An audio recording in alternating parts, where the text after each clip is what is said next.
If you've ever been cut off in traffic by another driver, you know how irritating it can be. Right, but imagine the frustration if you were cut off while you were on your way to save someone's life. Tony has more in today's Behind the Wheel.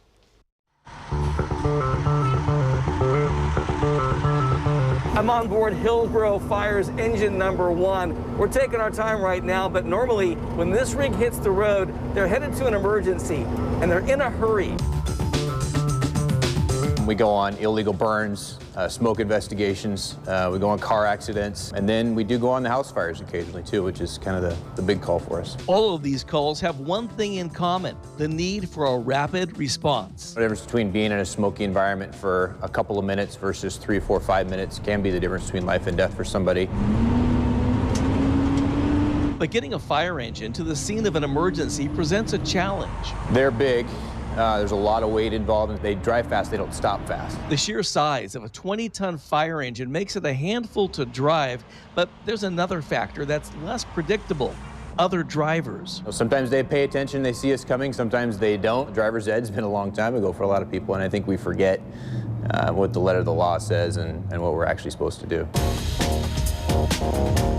For example, most of us know we're supposed to pull over and stop for an emergency vehicle, but there's a second part of that rule most drivers forget. I believe it's 500 feet you're supposed to give them before you jump back into traffic. That's right. After you pull over for any emergency vehicle, the law requires that you stay 500 feet behind it. 500 feet's a lot further than it looks like. Here in downtown Hillsborough, 500 feet looks like one city block. In downtown Portland, it's 2.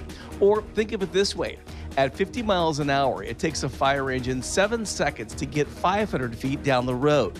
That's 7 seconds. You should be at a complete standstill. And here's why. And so a lot of times there's more than one apparatus coming, and people see the first one pretty good. A lot of times they don't see the second one as good. And so if you're in a real hurry to jump back in and haven't looked really well, you might be jumping right into the path of that next vehicle. And it happens all the time. Pretty much every response, if it's during normal waking hours and there's cars on the road, yeah. So hardly anybody is following this rule. Yeah.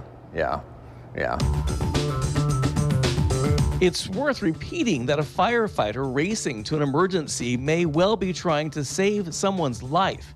Our part in that process is to get out of their way. If you're aware of what's happening, aware of what's going on around you, these problems, a lot of them tend to go away pretty quick. Of course, a fire truck isn't the only emergency vehicle on the road. You've got police cars, an ambulance, that kind of a thing. And when you pull over for those vehicles, don't forget that 500-foot rule still applies. I'm Tony Martinez, Fox 12 Oregon.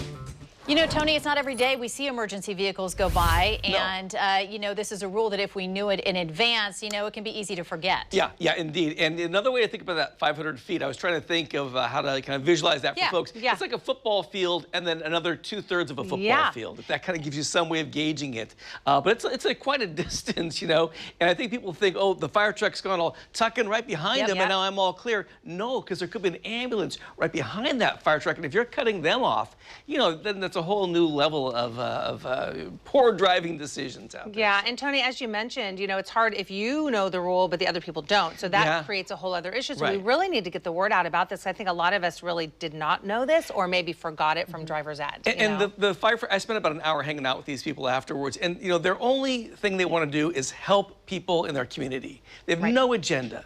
So really just the cooperation really needs to sort of be there for all the right reasons. So hopefully people get the word. Really great reminder, Tony. Thank you. In that hour, did they let you go down the pole? They offered. I declined. That's the takeaway. Oh, yeah, they You still have said one. no? Oh, are you kidding me? Tell me you at least pet a Dalmatian. I said no. 30 years ago, maybe. But no, they still have it. It's out there at Hillsborough's main station. Wow, So, I love it. They'd, I'm sure be happy to host you. Next time, spend 2 hours. And